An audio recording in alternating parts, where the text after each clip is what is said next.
অনুশীলনী 16.2 এর অনুশীলনী 6 নম্বর অঙ্কটা আজকে আমরা শিখব। 6 নম্বর অঙ্কটা কি বলছে, এটি আয়তাকার ক্ষেত্রের ক্ষেত্রফল 160 বর্গমিটার, যদি এর দৈর্ঘ্য 6 মিটার কম হয় তবে ক্ষেত্রটির বর্গাকার হতো। আয়তাকার ক্ষেত্রের দৈর্ঘ্য ও প্রস্থ নির্ণয় করো। আচ্ছা, তাহলে আমরা প্রথমে বলি যে মনে করি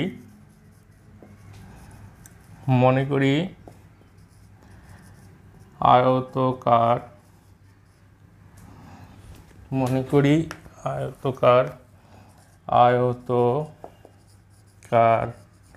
ক্ষেত্রের দৈর্ঘ্য ইকুয়াল টু এক্স মিটার, আয়তাকার ক্ষেত্রের প্রস্থ ইকুয়াল টু ওয়াই মিটার।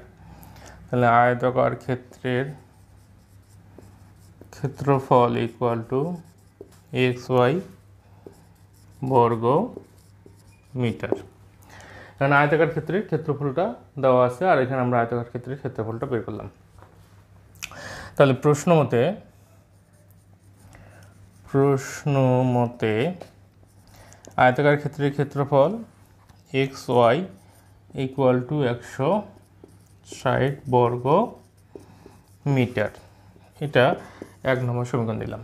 এখন আরেকটা শর্ত আছে এখানে আমাদের, যে যদি এর দৈর্ঘ্য 6 মিটার কম হয়, ধরি বোঝার জন্য বলি যে এইটা একটা আয়তক্ষেত্র, তাহলে এই পুরো দৈর্ঘ্যটা হচ্ছে এক্স আর এইটুকু হচ্ছে ওয়াই। এখন বলছে যদি দৈর্ঘ্য 6 মিটার কম হয়, অর্থাৎ এই দৈর্ঘ্যটা যদি 6 মিটার কম হয়, ধরলাম যে এইটুকু হচ্ছে 6 মিটার, এইটুকু যদি কম হয়, তার মানে এটা যদি কেটে দেই, তাহলে পুরোটা ছিল হচ্ছে এক্স আর এইটুকু ছিল 6, তাহলে এইটুকু কত হবে, এক্স মাইনাস 6। তাহলে এইটা যদি 6 মিটার কমে যায়, তাহলে এইটা একটা কি হয়, এটা একটা বর্গক্ষেত্র হয়। তাহলে এটা একটা যদি বর্গক্ষেত্র হয়, তাহলে আমরা কি জানি, আমরা জানি বর্গক্ষেত্রের প্রত্যেকটা বাহুর দৈর্ঘ্য সমান। তাহলে আমরা ওয়াই ইকুয়াল টু কি 6 মাইনাস এক্স মাইনাস 6 লিখতে পারবো যদি এটা বর্গক্ষেত্র। তাহলে এই যুক্তি দিয়ে আমরা এখানে লিখতেছি দ্বিতীয় সূত্রটা অনুসারে X Y equal to X minus 6। এইটা হলো আমাদের 2 নম্বর সমীকরণ। এখন এই যে ওয়াইয়ের মানটা আমরা এই 1 নম্বর সমীকরণে বসাই দেব। আচ্ছা, যদি বসাই দেই, তাহলে ওয়াই এর মান 1 নঙ্গে বসিয়ে পাই। তাহলে কি হলো, এখানে এই জায়গাটাতে আমরা বসাবো, তাহলে এক্স মাইনাস 6 ইকুয়াল টু 160। যদি গুণ করে দিই, x square minus 6x minus 160 equal to 0। আচ্ছা, আমরা এখন ক্যালকুলেশনটা করি। তাহলে এই 160 এটাকে আমরা কি করব, এটাকে আমরা মিডল টার্ম করব, এটা উপরের দিকে লিখি। তাহলে এক্স স্কোয়ার মাইনাস 160কে যদি আমরা ভাঙি, তাহলে কী পাবো, 16x plus 10x minus 160 equal to 0। এবার তাহলে আমরা একটু কমন নিলে এখানে আমরা এক্স কমন নেব প্রথমে, এক্স, তাহলে X minus 16 plus 10x minus 16 equal to 0,